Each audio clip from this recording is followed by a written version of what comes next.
Now we're going to move along to the honey garlic chicken with Moroccan spices. It's really easy. It's really yummy. I get lots of emails and letters asking me for this recipe because people absolutely love it. Okay, and it's very easy to do. To make a regular fry pan non-stick, you heat it first, and then you put in your oil. And if the temperature is right, your food's not going to stick. Okay, so we're going to put in some beautiful onions. Not a whole lot. It's just, again, just to kind of enhance that little bit of savory flavor into the chicken.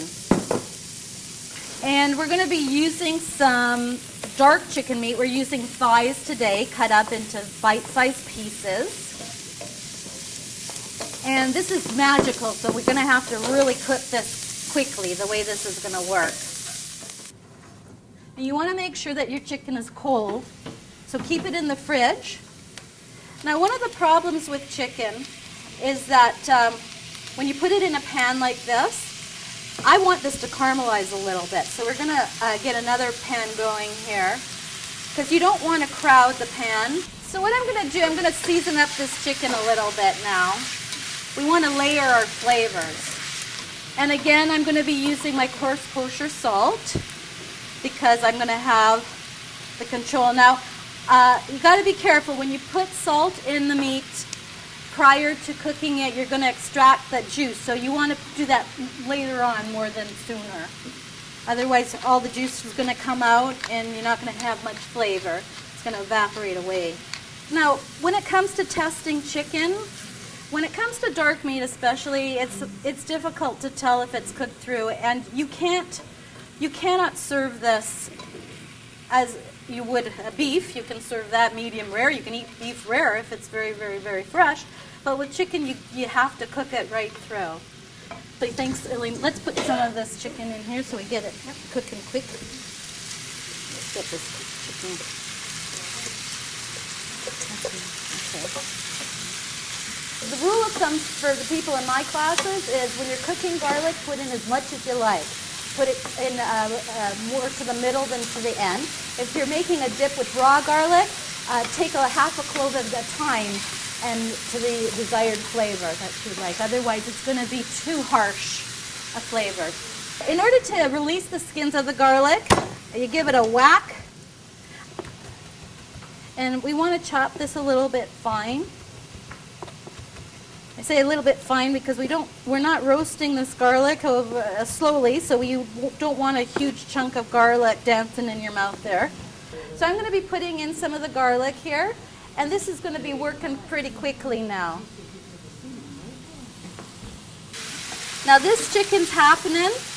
If we had a copper bottom to this, it would get caramelized quicker.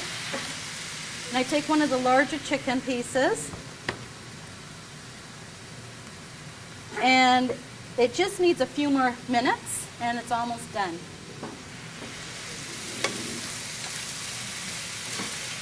We're double teaming here.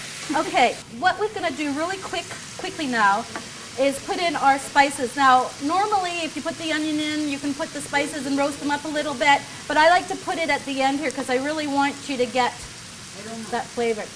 So this is the cumin. Now cumin has heat, so we're going to be a little bit careful with the amount of cumin we put in. Who likes heat here? Spicier the better? Okay, fine, we'll put it through.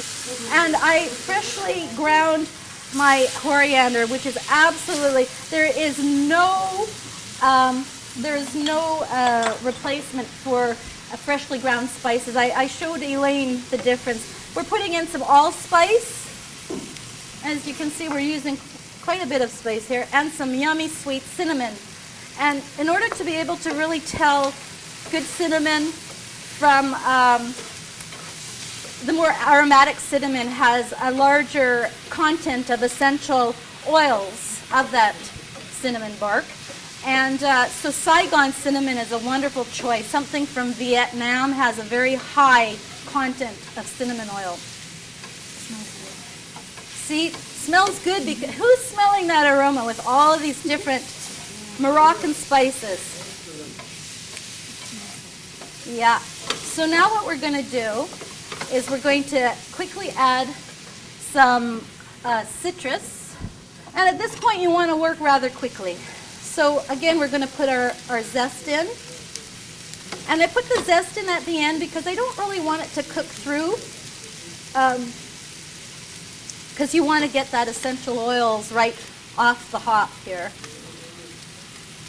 Okay, now what's sticking to the bottom here is absolute yum yum flavor. So don't worry, when the citrus hits, you're going to get a deglazing happening here. And then we're going to put in some beautiful honey. And this is all going to meld together beautifully, and I'm going to taste it. You see it's getting all caramelized and brown and beautiful. Thank you. You guys are too kind. Oh my God. You guys, that is stunning. It's To die for. it's simple. This chicken has been working so hard it needs a bed to rest on. So we're going to give it a little bed. And basically what I normally do is just mound a little bit of this. You want to have this beautiful fruit couscous showing. And then I just put a little bit of that chicken in the middle. So when you bring it to your guests, they're going to really be impressed. Just put a little bit of garnish here. And we're just going to put it over here. Excellent.